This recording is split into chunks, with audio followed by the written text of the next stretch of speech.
Dalam sibuk kita cari rezeki setiap hari, ramai lagi yang kat luar sana tengah struggle untuk bertahan.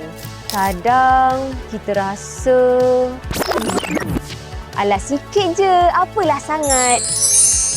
Tapi untuk orang yang terima, itulah harapan, itulah semangat. Sebab tu, Yapim sediakan platform infak yang selamat, telus dan senang. Supaya setiap sen yang kita kongsikan sampai kepada orang yang betul-betul memerlukan. Dan yes, cara dia Gen Z friendly. Cara pertama, skim infak gaji, potongan gaji bulanan. Kita tak perasan pun, tapi pahala jalan tiap bulan. Auto, konsisten, tenang.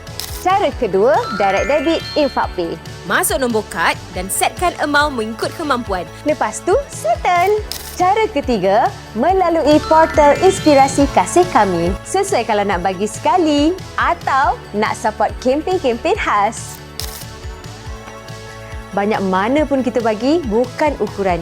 Yang penting, keikhlasan dan keberkatan. Jom berinfak bersama Yapim. Infak anda, amanah kami.